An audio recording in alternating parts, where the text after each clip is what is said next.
In this week's car review, we have a newcomer in the MPV segment, the Mitsubishi Xpander.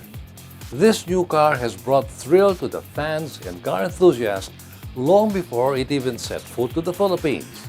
Let's find out why. Watch this.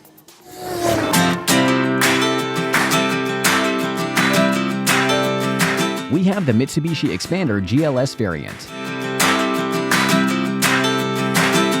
It's powered by a 1.5-liter DOHC engine, which gives out 105 PS of power and 141 Nm of torque.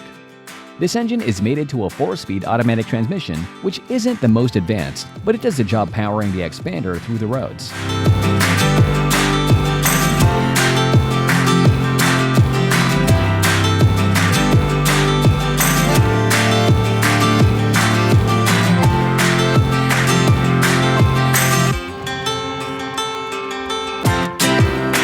For the suspension, it uses a MacPherson with Coil Spring at the front and Torsion Beam at the rear. It's a pretty simple suspension layout, but it makes for a good road trip by supporting the car greatly.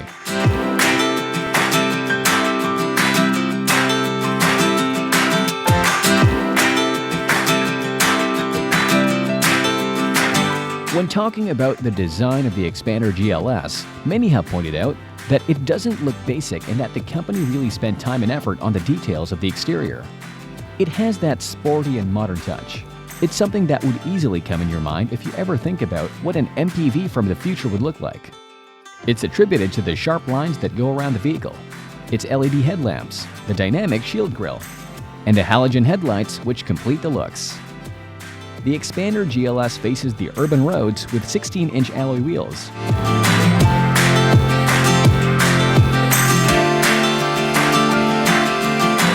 Inside, the dashboard is a show stealer.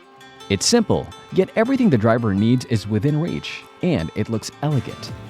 It's further highlighted by the 7-inch touchscreen display that comes with 6 speakers and is available with AM/FM, MP3, USB, aux, and Bluetooth connectivity.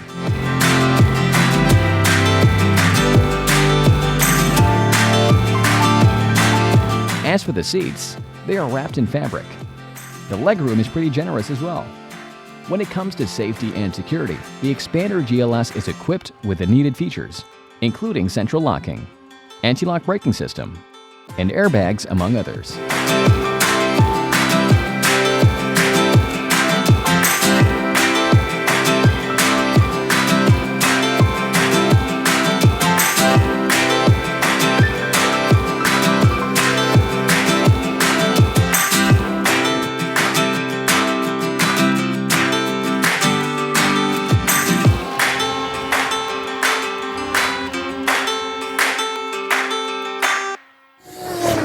That was the Mitsubishi Xpander, a newbie worthy of its spot on the country's MPV scene, our first featured model on Car Review this week.